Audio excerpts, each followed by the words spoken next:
Il y a des mensonges qui s'effritent comme du plâtre humide, et d'autres qui s'effondrent d'un seul coup, emportant tout avec eux. Le mien a mis exactement 22 jours à tomber, depuis le soir où Théodric m'a regardé dans les yeux avec cette expression de quelqu'un qui récite une prière apprise par cœur, et m'a dit que Fenwick & Colvert, la boîte de logistique pour laquelle il travaillait depuis 7 ans, l'envoyait à bâton rouge pour un audit de crise. 22 jours. J'ai compté. Je m'appelle Solange Mirette Aubreval. J'ai 34 ans, un appartement au 4e étage d'un immeuble en briques à Lyon, avec des fenêtres qui ferment mal en hiver, un chat roux nommé Oblique, et jusqu'à cette nuit de février, un mari que je croyais connaître comme je connais le bruit de mes propres pas sur notre parquet. Théodric Aubreval est le genre d'homme qui plie les serviettes en triangle après chaque repas, qui se souvient que je déteste le persil mais que j'adore la coriandre, qui rit avec tout son corps, la tête en arrière, comme s'il voulait offrir sa gorge au plafond. On était ensemble depuis 9 ans, mariés depuis 4, et je n'avais jamais, pas une seule fois, eu une raison de douter. Jusqu'au téléphone. Ça a commencé par un détail presque invisible. Le genre de choses qu'on remarque seulement parce qu'on est fatigué ce soir-là et que la fatigue aiguise certains sens comme une pierre aiguise une lame. C'était début janvier. Théodric avait laissé son téléphone sur le comptoir de la cuisine pendant qu'il prenait sa douche. Rien d'extraordinaire. Sauf qu'une notification avait glissé sur l'écran. Pas un message entier, juste un fragment, coupé net par la limite d'aperçu. Tu me manques déjà. Dimanche, c'est trop loin. Je n'ai pas touché le téléphone. Je me suis simplement figée, la main suspendue au-dessus de ma tasse de tisane, et j'ai regardé ces mots jusqu'à ce que l'écran s'éteigne. Le nom de l'expéditeur ? Une initiale. V. Je me suis dit que j'imaginais. Que V pouvait être Valère, son collègue de Bordeaux. Que tu me manques peut s'écrire entre amis, entre frères, entre n'importe qui. Je me suis dit beaucoup de choses ce soir-là. J'en ai cru très peu. Les semaines suivantes, j'ai observé Théodric avec la précision froide d'une horlogère qui démonte un mécanisme pièce par pièce. Ses habitudes avaient changé de texture sans changer d'apparence, comme un tissu qui garde sa couleur mais perd sa consistance. Il consultait son téléphone plus souvent, mais d'une manière différente. Il l'inclinait légèrement, tournait son épaule, pas assez pour paraître méfiant, juste assez pour que l'écran soit hors de mon angle de vision. Il rentrait à l'heure habituelle, mais avec une énergie qui n'était pas la sienne, cette légèreté particulière des gens qui arrivent d'un endroit où ils étaient heureux. Et puis il y a eu le mensonge du déjeuner du jeudi 23 janvier. Il m'avait dit qu'il mangeait avec son responsable, Édouard Flack. Je le savais faux, parce que j'avais croisé Édouard Flack par hasard, le même jeudi, à la pharmacie du cours Gambetta, à Moody 47. Édouard Flack avec son déjeuner dans un sac en papier craft, seul, pressé, qui m'avait salué distraitement avant de repartir vers son bureau. Je n'ai rien dit à Théodric ce soir-là, ni le lendemain. J'ai gardé ça dans une poche intérieure, quelque part près du sternum, là où les certitudes douloureuses s'accumulent avant de peser assez lourd pour qu'on ne puisse plus les ignorer. Le 3 février, Théodric est rentré avec une nouvelle qui avait la forme d'une explication et l'odeur d'un prétexte. Fenwick & Colvert m'envoient à bâton rouge, audit de crise. Je pars le 12, je rentre le 16. Il a dit ça en déboutonnant sa veste, sans me regarder, avec le ton appliqué de quelqu'un qui a répété sa phrase. Pendant la Saint-Valentin, j'ai dit. Il a levé les yeux. Quelque chose a traversé son visage. Pas de la culpabilité, ou alors tellement bien camouflée que je ne pouvais pas la nommer. Plutôt une sorte d'effort. Je sais, c'est nul, mais c'est pas moi qui décide des calendriers des audits. Non, j'ai dit, et je suis allée nourrir Oblique. J'aurais pu m'arrêter là. J'aurais pu choisir de ne pas savoir. Il y a des femmes qui font ce choix et qui ne sont pas des lâches. Ce sont des femmes qui ont pesé leurs raisons et décidé que certaines vérités coûtent plus cher qu'elles ne valent. Mais moi, j'ai toujours eu du mal avec les équations dont on me cache une partie. J'ai besoin de voir tous les chiffres pour accepter le résultat. Alors le 7 février, pendant que Théodric était à une réunion que j'ai vérifiée cette fois, une vraie, avec Édouard Flack présent, j'avais appelé pour confirmer sous un prétexte administratif. Je me suis assise à notre bureau et j'ai commencé à chercher. Je n'ai pas hacké son téléphone, je n'ai pas fouillé ses affaires. J'ai fait quelque chose de plus simple et de plus chirurgical. J'ai appelé le service comptabilité de Fenwick & Colvert, en me présentant comme son épouse, pour demander si les notes de frais de déplacement devaient être soumises avant ou après le voyage, pour savoir si on m'avait besoin de documents de notre côté. La femme qui a décroché s'appelait Rosalinde. Je me souviens de son prénom parce qu'elle avait une voix douce, avec une pointe d'accent charentais, et parce qu'elle a mis un silence d'exactement 2 secondes avant de répondre. « Je suis désolée, madame, Je ne trouve aucune mission à bâton rouge sur les plannings de février. Vous êtes sûr que c'est bien notre entreprise? J'ai dit que j'avais dû confondre, que c'était de ma faute, et j'ai raccroché. Je suis restée immobile pendant peut-être 10 minutes. Oblique est venu se frotter contre ma cheville, et j'ai posé ma main sur son dos sans le sentir vraiment, les doigts dans la fourrure rousse, le regard fixé sur le mur en face. Donc il mentait. Pas par omission, pas par simplification, il mentait avec un scénario construit, avec des détails, avec une destination inventée. Ce n'était pas un homme qui cache quelque chose par pudeur ou par peur de faire de la peine. C'était un homme qui prépare un mensonge comme on prépare un voyage. Je n'ai pas confronté Théodric. J'ai décidé de savoir d'abord. Tout. Avant de parler, je voulais avoir en main quelque chose d'irréfutable. Pas une suspicion, pas un fragment de notification, pas une comptable confuse. Je voulais une certitude assez massive pour qu'il ne puisse pas la contourner avec des mots. Le 11 février, la veille de son départ supposé pour Bâton Rouge, j'ai posé une question anodine en dînant. « Tu pars de quel aéroport ?»« Saint-Exupéry, vol à 7h20. »« Saint-Exupéry. » J'ai hoché la tête. J'ai réservé mentalement de vérifier. Le lendemain matin, je l'ai regardé prendre sa valise, une petite valise cabine Bordeaux que j'avais offerte pour son anniversaire, et partir. Je l'ai embrassé. Il m'a embrassé. Nos lèvres se sont touchées pendant peut-être une demi-seconde de plus que d'habitude, comme s'il voulait que ça compte, ou comme s'il voulait que je le croie. J'ai attendu 20 minutes. Puis j'ai pris ma veste, mon sac, et j'ai ouvert mon ordinateur pour vérifier les vols vers Bâton Rouge depuis Lyon pour ce matin. Il n'y en avait pas. Le premier vol avec correspondance décollait à 10h40, pas à 7h20. Alors j'ai changé d'angle. J'ai cherché les hôtels 5 étoiles dans un rayon de 2 heures de Lyon, parce que si on ment à sa femme pour la Saint-Valentin, on ne dort pas dans un ibis. On cherche quelque chose qui ressemble à ce qu'on ne peut pas offrir à la maison. J'ai affiné. Hôtel avec spa, avec restaurant gastronomique, avec chambre suffisamment grande pour qu'on s'y sente ailleurs. J'ai trouvé le domaine de Vauclair, à Chablis, à 1h40 en voiture. Inauguré 2 ans plus tôt, 92 chambres, restaurant étoilé, piscine intérieure chauffée à 32 degrés. Ce qui m'a convaincu, un post Instagram, un compte public, celui d'une femme prénommée Viviane Estrèche, V, photographe indépendante basée à Grenoble, dont j'avais trouvé le prénom complet après avoir fouillé les abonnés du compte professionnel de Théodric pendant 1h30. Elle avait posté une story la veille, un verre de vin blanc en gros plan, la lumière d'une bougie, le bord d'une nappe en lin ivoire. Et en légende, demain, enfin. La nappe en lin ivoire. J'avais vu cette même nappe sur le site du domaine de Vauclair, dans la section « Nos espaces de restauration ». Je suis arrivée à Chablis le 14 février à 16h03. J'avais conduit sans musique pendant presque 2 heures, ce qui ne m'arrive jamais. J'avais besoin du silence pour ne pas me perdre dans les images que je refusais de laisser se former trop précisément. Mon ventre était une architecture de nœuds superposés. Mes mains sur le volant étaient sèches et froides. J'avais une colère en moi qui n'avait pas encore trouvé sa forme, quelque chose entre la lave et la glace qui attendait.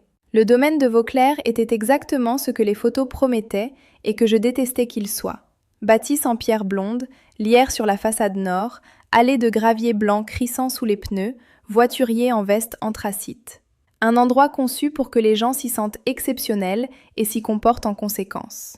Je me suis garée moi-même dans le parking visiteur. Je n'avais pas de plan. C'est important de le dire. Je n'avais pas de plan parce que je ne savais pas encore ce que je voulais qu'il arrive. Je voulais voir. Juste voir. Après, je déciderai. J'ai poussé la porte à tambour de l'entrée principale.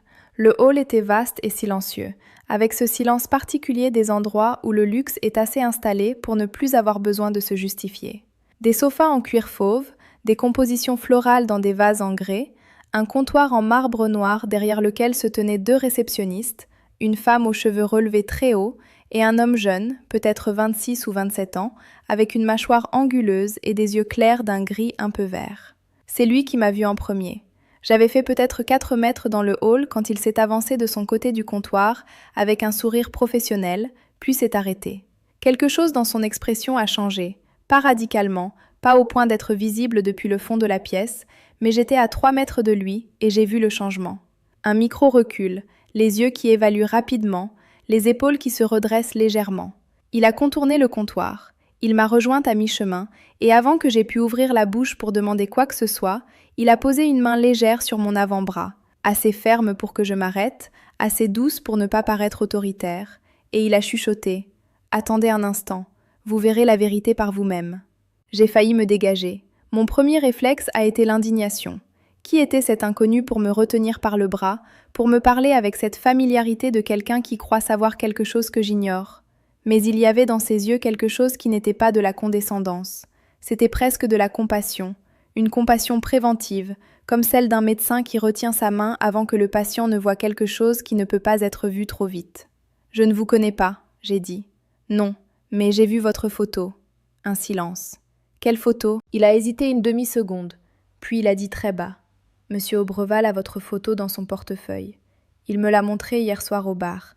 Il m'a dit que vous étiez sa femme et que vous l'auriez tué s'il avait vraiment raté la Saint-Valentin pour un audit. » Le sol sous mes pieds a fait quelque chose d'étrange, pas trembler, mais se dérober légèrement, comme si la certitude sur laquelle j'avais marché pendant 100 kilomètres s'était soudainement révélée être du sable. Il m'a dit ça ? Il était au bar depuis 21h hier, seul. Il a demandé un cognac, puis un deuxième, et à un moment il a sorti son portefeuille pour payer, et la photo est tombée. Il l'a ramassée, et je lui ai dit machinalement que c'était une belle photo. Il m'a répondu « C'est ma femme, et elle va me détester si elle sait que je suis là. » Je ne parlais plus. Le réceptionniste, son badge indiquait Gwenaël, a reculé d'un demi-pas, comme s'il voulait me laisser de l'air. Il est dans le jardin d'hiver depuis 15 heures environ, seul. Il n'a pas commandé de chambre double. Il n'y a personne d'autre avec lui. Le jardin d'hiver du domaine de Vauclair était une véranda en fer forgé blanc, courant sur toute la longueur de l'aile ouest, remplie de plantes à larges feuilles et d'un silence de serre. Des banquettes étroites, des tables en rotin, la lumière du soir de février filtrant à travers le verre embué. Je l'ai vu immédiatement. Théodric était assis à la dernière table, près de la paroi vitrée qui donnait sur les vignes nues. Il avait sa veste posée sur le dossier du fauteuil. Il tenait une tasse des deux mains, les coudes sur la table, et il regardait les rangées de cèpes alignées comme des points de suspension dans la lumière déclinante. Il n'avait pas l'air d'un homme qui attend quelqu'un, il avait l'air d'un homme qui pense. Sur la table, devant lui, il y avait un carnet ouvert, et à côté du carnet, quelque chose que je n'ai identifié qu'en approchant, une petite boîte en velours bordeaux, le genre de boîte qui contient un bijou. J'ai fait 3 pas dans la véranda avant qu'il m'entende. Quand il a levé les yeux, son visage a traversé plusieurs états en moins d'1 seconde. La surprise, la confusion, quelque chose qui ressemblait à de la peur, et puis autre chose, plus difficile à nommer, qui ressemblait à du soulagement.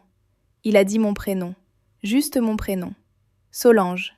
Je me suis assise en face de lui, pas parce que j'étais calme, j'étais à 1000 lieues du calme, mais parce que mes jambes avaient décidé que c'était le mieux à faire. « Explique-moi », j'ai dit. Et il a expliqué. Il avait menti, oui, mais pas pour ce que je croyais. Il avait menti parce qu'il avait besoin de 3 jours seul, sans moi, sans notre appartement, sans nos habitudes et nos trajectoires superposées, pour écrire quelque chose qu'il n'arrivait pas à écrire chez nous. Il avait réservé une chambre simple dans cet hôtel. Il m'a montré la réservation sur son téléphone, une chambre simple, une personne, 89 € la nuit, hors petit déjeuner. Et il avait passé 2 jours à écrire dans ce carnet. Le carnet. Il me l'a poussé doucement à travers la table. J'ai regardé les pages. Son écriture serrée, les ratures, les marges pleines de parenthèses et de flèches. Il écrivait depuis des mois, en secret, quelque chose qu'il n'avait jamais osé me dire qu'il voulait faire. Un roman. Pas un projet vague, pas une idée. Un roman avec des chapitres, des personnages, une architecture. Il avait honte de le dire parce que ça lui paraissait présomptueux, naïf, le genre de choses que les gens annoncent et n'achèvent jamais, et il ne voulait pas être ce genre de personne à mes yeux. Il avait réservé cet hôtel parce qu'il avait vu une interview d'un écrivain qui parlait d'écrire dans un endroit entièrement nouveau pour déverrouiller quelque chose dans le cerveau. Il avait menti sur la destination parce qu'il ne savait pas comment dire la vérité sans avoir à montrer ce qu'il n'avait pas encore fini. La boîte en velours bordeaux, c'était une bague. Une bague avec une petite aiguë marine, ma pierre préférée depuis que j'avais 7 ans et que ma grand-mère m'avait montré la sienne. Il l'avait commandée en décembre. Il voulait me l'offrir ce soir, ici, au restaurant de l'hôtel, parce qu'il avait réservé une table pour 2. Il me l'a montré aussi, la confirmation de réservation, 2 couverts, 20h30, et qu'il comptait m'appeler dans l'après-midi pour me demander de le rejoindre, en inventant une raison quelconque, et me faire la surprise. Il avait prévu de me mentir jusqu'au bout pour me faire une surprise. Je l'ai regardé longtemps. J'ai regardé ses mains autour de la tasse, ses yeux qui ne fuyaient pas les miens malgré l'inconfort, le carnet ouvert entre nous, avec ses pages remplies de quelque chose qu'il n'avait jamais osé me montrer. « Viviane Estretch », j'ai dit. Il a plissé les yeux. « Qui ?» ?»« Une photographe de Grenoble. Elle s'appelle Viviane Estretch. Tu la connais ?» Il a réfléchi. « Non, pourquoi ?» Et j'ai compris, à la façon dont il a dit ce « non », sans hésitation, sans le micro-délai qui précède les mensonges, que j'avais construit tout un édifice sur une coïncidence. Une nappe en lin ivoire, un verre de vin blanc, une initiale dans une notification, et ma propre peur qui avait assemblé ces fragments en une histoire cohérente parce que la peur est une excellente narratrice. Elle trouve toujours les connexions qu'elle cherche. Il n'y avait pas de Viviane, il n'y avait pas d'autre femme. Il y avait un homme qui avait menti à sa femme parce qu'il avait honte de vouloir écrire un roman, et une femme qui avait conduit 140 km sous la conviction absolue que son mariage était en train de s'effondrer. On a dîné à 20h30 dans le restaurant de l'hôtel, à la table qu'il avait réservée. Gwenaël, en passant, m'a adressé un sourire bref, pas triomphant, juste discret, le sourire de quelqu'un qui savait et qui est soulagé que les choses se soient arrangées de la bonne façon. Théodric m'a glissé la bague au doigt entre l'entrée et le plat. Elle était exactement à ma taille. Je ne lui ai jamais demandé comment il avait su. Peut-être qu'il avait emprunté une autre bague que je ne portais plus, peut-être qu'il avait mesuré pendant mon sommeil avec quelque chose. Ce genre de détail devient précieux rétrospectivement, quand on comprend que l'attention qu'on croyait aveugle voyait en fait très bien. J'ai beaucoup réfléchi à ce que cette nuit m'avait appris. Pas sur Théodric, sur moi. Sur la façon dont j'avais transformé une notification ambiguë en preuve, une coïncidence de nappe en confirmation, un mensonge motivé par la pudeur en trahison. J'avais bâti une architecture de certitude sur des fondations d'anxiété, et cette architecture m'avait paru si solide que je n'avais jamais vraiment cherché à l'ébranler. Ce n'est pas une histoire sur la confiance aveugle. Ce n'est pas une leçon qui dit que les femmes jalouses imaginent tout et que les hommes sont toujours innocents. Ce serait une conclusion trop commode et trop fausse. Les hommes mentent, les femmes mentent, les gens trahissent, les intuitions sont parfois justes et parfois des miroirs qui reflètent nos propres peurs. Ce que j'ai retenu, c'est ceci. Entre la certitude et la vérité, il y a parfois un réceptionniste qui pose une main sur votre bras et qui dit « Attendez ». Et ce « Attendez » peut changer tout ce qui vient après. J'ai attendu, et j'ai vu la vérité par moi-même. La bague brille différemment selon la lumière. Certains soirs, elle est presque bleue, d'autres soirs, elle est verte.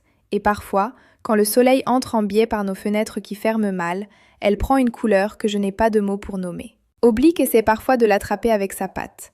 Théodric écrit le matin maintenant, avant que je me réveille, sur le bureau du couloir. Il a fini son premier chapitre en mars, et moi, j'ai appris à laisser le silence entre une question et sa réponse durer un peu plus longtemps qu'il ne me semble nécessaire. Juste pour voir ce que le temps laisse apparaître quand on arrête de le remplir. Si cette histoire vous a touché, laissez un like, ça prend 1 seconde et ça aide énormément. Abonnez-vous pour ne rien manquer.